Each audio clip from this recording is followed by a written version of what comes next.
Thank you for joining for this episode of the TechSpective Podcast. My guest is Dan Ventura. So Dan, if you want to give a little bit of background on yourself to kick things off. Hey, Tony. Yeah, thanks for having me. My name is Dan Ventura. I'm based out of the San Francisco Bay Area.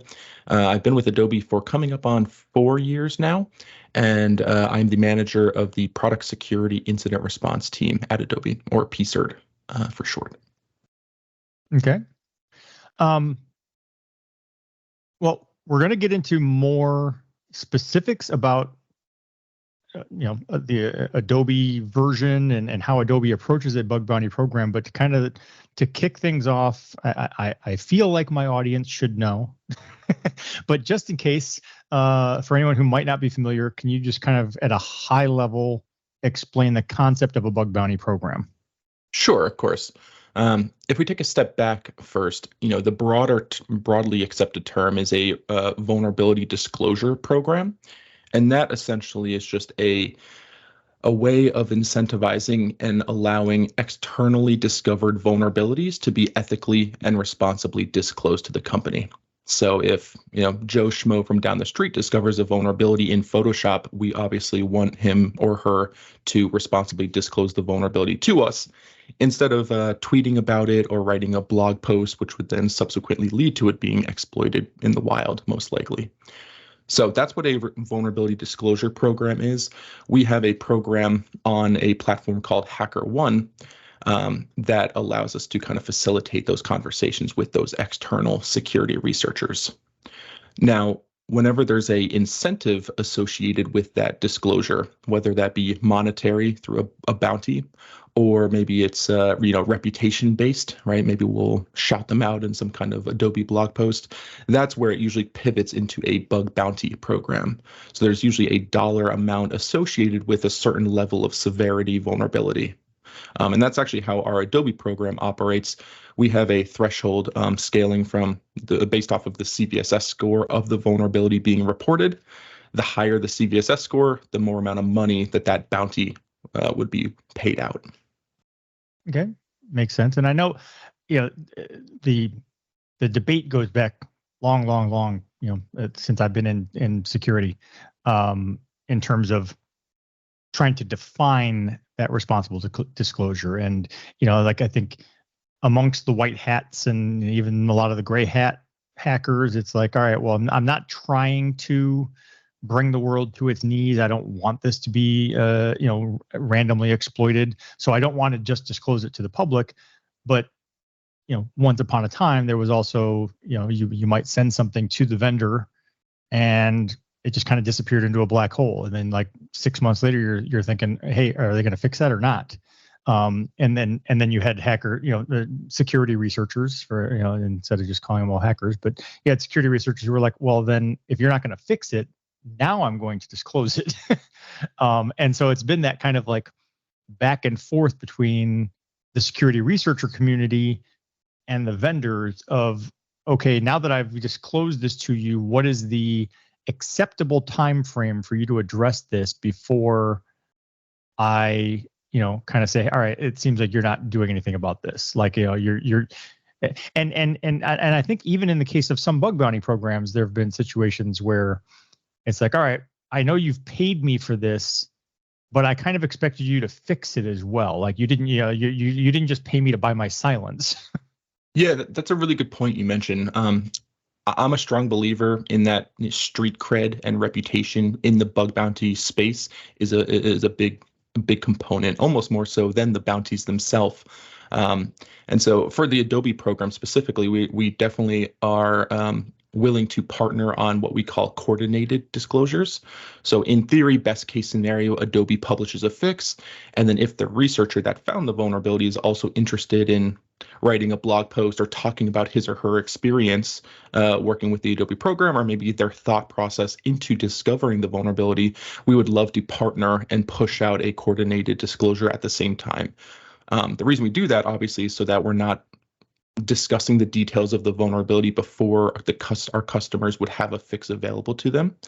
And also so that the researcher is able to kind of take credit for the CVE or the security bulletin that gets published related to their finding.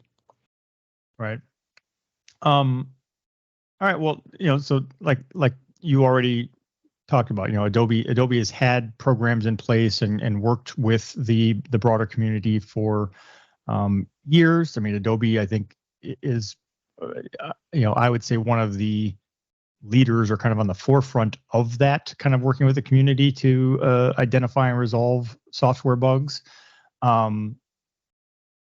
The reason, the reason I wanted to have you on though is to talk about the newer program you guys have with the Adobe-VIP private bug bounty program. So give me some details of that. Sure. Yeah. So again, like I mentioned, we do have two programs on the HackerOne platform. HackerOne basically acts as a watering ground or a watering hole for all of the security researchers. Anybody who's interested in participating in bug hunting and maybe making some money on the side can go to hackerone.com, make an account, and then they'll have access to all the plethora of programs, not just Adobe's, but there's a ton of other companies that host programs on that platform. So one day a researcher could spend time bug hunting for Adobe. Another day a researcher could spend time bug hunting for Salesforce, and so forth. So specific to Adobe, we do have a publicly accessible VDP, the Vulnerability Disclosure Program, where we will accept any and all vulnerabilities impacting our assets or our customers. We do also have a private invite-only bug bounty program that's called Adobe-VIP. The reason we do a private bug bounty program for right now is just because we are in the process of scaling. We are making available to these invite-only researchers some pre-release builds, access to our products that typically would require some license or some subscription code. So by proving yourself on the HackerOne platform, we invite the researchers that we feel would be most beneficial to our VIP program, and then they would get access to pre-release builds and they'd be able to play around with some of our products without necessarily having to pay a commercial price to get access to it. Okay, so that's interesting. So like you talked about on HackerOne, or that's just one vendor and one platform. But in a scenario like that where you have a community of security researchers, there is, like you mentioned, that kind of like the street cred, or like you build up a reputation over time, and it's like basically anything else. Like if I go to like Spiceworks, there's like basically people upvoting and downvoting your comments, and you kind of build up a reputation over time as someone who says things that are wise and credible. And and I can just look at your score and say, okay, well, Dan's been on the platform for a while. He seems to know what he's talking about. I think I can rely on what he's saying, as opposed to someone who's brand new, who, maybe they know what they're talking about, maybe they don't, but they're unproven. So if I'm understanding, so you've got this HackerOne community, but you're then able to take basically people who've have an established track record of sorts, that you have some level of confidence in their ability and integrity, and invite them into the Adobe VIP program to, basically give them kind of early access, and hopefully identify the kind of the lion's share of stuff before it's available to the general public of the rest of the security research community. Is that about right?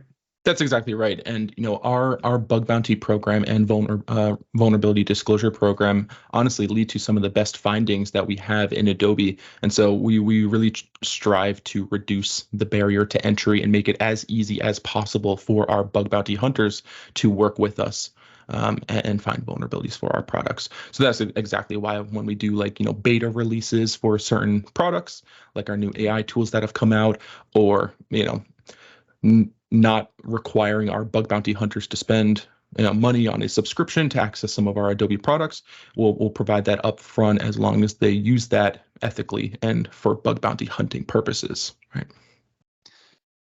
Yeah, and that's an interesting element I hadn't really thought about in the past, which is, in order for me to do the security research on the code, I have to first have it. I have to have access to it. And and so for obviously, if it's open source code, open source project. I can just go get that. I can open it up, review it, do whatever I want. But when you're talking about proprietary software, there's in a lot of cases, there's the requirement of some sort of upfront investment, or unless you somehow obtain the software through other channels, but somehow you have to acquire the software, whether that's Microsoft Windows or Adobe Photoshop. Like, you've got to get the code, and there's a cost associated with that. So there's an investment on the part of the security researcher before they even start to look for flaws. That's exactly right too. I think Adobe is I feel blessed working on the Adobe Bug Bounty program because, it is a B2C, business to consumer product. It gets a lot more tricky and difficult for some companies, like, I don't want to necessarily name drop, but maybe like a ServiceNow, who's more so B2B. And so it gets harder to attract researchers who maybe use that product on a day-to-day basis and perform bug hunting for that type of service, as opposed to somebody who might use Photoshop in their day-to-day life. Something like a ServiceNow or a lot of other similar like software and like probably the majority of software out there is B2B. It's not something that like you're not just going to go buy it. You're not going to nobody's going online just to buy that. And so like from a security researcher perspective, it's like, okay, well, how and why would I ever have the ServiceNow software at my disposal unless I was specifically going to look for flaws in ServiceNow? Right, exactly. I think it requires a lot more time investment on the security researcher side, because not only do they just have to get access to the product and then they can just start applying their security skills and skill sets, but they also have to spend time researching the product if they're not familiar with the asset specifically, spend time researching, getting familiar with how it works, some of the back end code of how that product works. Definitely takes some time as well. Well, and some vendors, and now also I do want to back up and say nothing either pro or con about ServiceNow. That just happened to be the name you threw in there. So like, yep. We're not making any we're not implying anything about ServiceNow. But I was gonna say there are some vendors that have it it's like built into the EULA to say that you're not allowed to do these things. Like you're not allowed to. I know of that more from a competitive intel perspective than a security research perspective, but I've always thought that was a little shady and not really enforceable anyway. Where they're basically saying like, hey, you can't without our written permission like try our software against this other software. I'm like, I can do whatever the hell I want, but to some extent that's the nature of software. Like, and I think most people know by now, but 10, 20 years ago, I think it was sort of that was the word I'm looking for, like a wake up call or something. Like there was like, you felt like I gave you money and you gave me a thing, so now I own this software. And it's like, well, no, when you look at the way software is packaged and sold in the EULA you agreed to, it's always kind of like a leasing sort of situation, or like you're just borrowing it. You paid for the use of it, but it's not yours. Yeah, the wake up call term is definitely accurate. I think over the last few decades, or last maybe decade itself, the connotation with hackers and external security researchers looking for bugs have shifted from the hood up in the basement, typing away on their computer, to just being a more normal person looking to better the products that they use. It could be an artist using one of our creative applications that just so happens to find some kind of privilege escalation vulnerability, and they don't want it to happen in the product that they use. And so just a normal person might end up turning into a bug bounty hunter and might make some money by responsibly disclosing that vulnerability to us. Curious side question, maybe you don't know the answer to, but like, so I'm more on the content and content marketing side, and I do a fair amount of freelancing type stuff, and you can go to platforms like Upwork or Fiverr and find a content writer, and there are people who just do that. Like literally all they do is the freelance, content. Is freelance security research, is that a career path? Are there people out there who literally are just winging it? They're just out there looking for security bugs in whatever platform. Like, can you be a full-time independent contractor who just works on HackerOne and pay your bills? For sure. We have plenty of researchers that do that. One of the other great things about a bug bounty program is that we get to interact with folks from different countries, different backgrounds, different personalities, different approaches to security. And then on top of that, ranging from hobbyists, part-time hackers that just want to, improve their skills, maybe students in a master's degree, looking to do a thesis on Adobe security, and then they end up responsibly disclosing through the bug bounty program, all the way up to what you suggested, Tony, about the full-time hackers they have a family and they provide for their family by full-time hacking.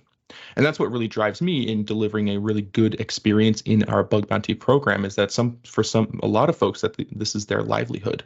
I want to make sure that they are getting a great experience in the Adobe Bug Bounty program so that they continue to work with us and they feel that the investment that they are making into Adobe security is worth their time. Yeah. One of the questions I had, and I think we've actually touched on some of the elements of this already in the whole conversation we just had about, kind of getting access to the Adobe software, but Adobe's already had a relationship with the security researcher community, with HackerOne, in having this sort of like side thing with Adobe-VIP. What are the benefits for Adobe, and what are the benefits for security researchers who are invited to participate? That's a good question. Yeah, so in our Adobe-VIP program, we do have a subset of dedicated analysts that are paying attention to that program to provide a much more faster and more responsive experience to our researchers. It also gives them the access to some of those pre-release builds if we're going to be doing incentives. The other cool thing about the Adobe VIP program that I find pretty interesting is that we do monthly campaigns in the VIP program. So every single month we are offering a 2x or even 3x bounty multiplier on the biggest and the baddest vulnerabilities that have been going on in the industry. So our source of truth for those campaigns typically are the CISA, the government agency CISA. They put out a known exploited vulnerability list every single month. And so we're basically, for the August campaign coming up, we will list a 2x or 3x bounty payout for all of the previous month's CVEs that have been known to be exploited in the wild. The reason we do that is in an effort to kind of steer our bug bounty hunters to kind of think more like adversaries. It also keeps things fresh in our bounty program, so researchers just don't continuously run the same scans and test the same products. It kind of gives them a little bit of a challenge to try and poke holes and find a proof of concept for some of the CVEs that are actually being exploited actively in the wild. Yeah. I mean, that's interesting. It's like, one of the things that's interesting is there's always from just broader like cybersecurity perspective, 0-day flaws and exploits always those are the sexy things that make headlines or whatever. Everyone, it's like, oh, there's a 0-day, and that's big news. But the underlying reality is that most successful attacks are against known vulnerabilities that have been around forever that you just haven't patched, or in a lot of cases I think there's like an initial push to patch things. I mean, I'll go back all the way back to SQL Slammer or whatever, but like so yes, there's an attack, or CISA puts it out on their known exploited vulnerabilities, and so you do a push and you say, okay, let's go find these things and fix them. But then 6 months from now, a year from now, you deploy a new system and you forget about that, and you deploy it with an old image, and now you've reintroduced the vulnerability. And the thing is, most of the attackers have moved on. So a lot of times the attackers themselves aren't really looking for those things either, But every once in a while, you get an attacker who's like, hey, what if I just go back through the, go look at the greatest hits and play some of those again and see what I can find. Yeah. Patch management is a huge thing, and we actually use our bug bounty program almost as that guiding light. For example, let's say we get a couple of bug bounty reports suggesting that we have a few services that are running an outdated Apache library, and there's some known CVEs associated with them. We shouldn't need more than one or two of those findings to understand, hey, it looks like there's a pattern here. Let's spin up some of our internal security teams and not have to necessarily rely on these ethical bug bounty hunters to find the rest of these outdated Apache libraries. We have the capabilities internally to take those findings and then extrapolate that across our Adobe network to find any other potential pitfall. Okay.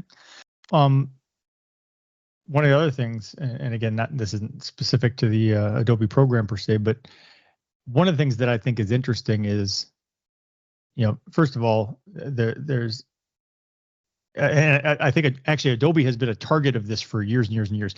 There's this sort of like perception on the part of a lot of general consumers in terms of, why are there any flaws in your software? Why can't you just make software that just works and doesn't have, security holes? And, and this effort to kind of educate, to say, look, there's no such thing as perfect code. Or even if you go through and you do a whole bunch of code analysis today, and maybe you pass everything, but then 3 months from now there's some new way to do something that all of a sudden makes it vulnerable, even though it wasn't previously. And so there is no such thing as perfect. And one of the things that has always been interesting to me from that perspective is, at one point in time, I was anti as a strong word, but I was not as much a fan of the open source community, because I looked at it from a security perspective and thought, why would I want to have the code out there where everyone can see it? Now you can just find all the flaws. Then the kind of response to that is, yes, but it's out there where everyone can see it, so we could find all the flaws. And that is true, and it makes sense. But just as an example of how, even if that's true, it doesn't make for perfect software and you still have flaws. I mean, look at something like Log4j. I mean, it's like, this is an open source, like Apache is an open source project. Anybody could have found that at any time. And yet that still, became this like kind of like huge 0 day out of nowhere, like, oh my God, there's this flaw. And so it's like that happens on the open source side and on the closed source side, and it doesn't matter. The number of eyeballs doesn't make the software perfect. Exactly, and I think it's a bit naive to think that any product team can stay ahead of the vast fleet of adversaries that are actually looking to cause harm against a specific product or service. So, in the notion of open source, I too am a proponent in making most code open source, because then, while you might be putting the code out there, it's also allowing like-minded individuals to contribute in a positive way. Inside Adobe, we do have a type of similar feedback loop. The bug bounty program would be more considered like a shift right testing methodology, where it's testing after something has been pushed to production. Right. That being said, it's impossible for us to just stay in the shift right realm and just continuously swim up the river and just continuously bring in bug bounty reports and triage them and fix them and then close them, and then a new one comes in. If there's no kind of feedback mechanism to kind of stop the dam upstream, aka like the shift left side, fixing vulnerabilities and systemic trends like that before it goes to production in the first place, that's going to be better for everybody. It's going to save us time, man hours on the shift right side, as well as save on some bounty payouts if there's not as many vulnerabilities. Okay. You had mentioned, bringing this back to Adobe-VIP, you mentioned that it's invite only, but I have seen that there is a link to apply or whatever, which I will share in the blog post with this podcast. But so if someone who's on HackerOne wanted to be in Adobe-VIP, they would click this link, they would fill out the application. My question for you is, are there specific things, or like what is Adobe looking for in a candidate for someone that would, be a security researcher you would want in the program? Yeah, we don't want to. We don't want to have a high barrier to entry, make it seem like some exclusive club that like you have to be invited to and things like that. So the barrier to entry is quite low. The survey that you mentioned basically just asks some high level questions about your background, your hack, if you have a HackerOne profile. What we'll do then after it's submitted is we'll take a look at your profile, see if you have, some experience in web testing or in similar companies that might be related to Adobe, that we feel you would be able to strongly be able to contribute in our VIP program. We do have intentions of scaling into the public side. However, we're working on some automation internally to make sure that we're able to continue that high level of threshold for delivering a high customer experience as we do go public, because we would expect, when we do go from a private to a public bounty program, we would expect the scale of findings to increase, and we want to make sure that we don't drop the ball there. Okay. I'm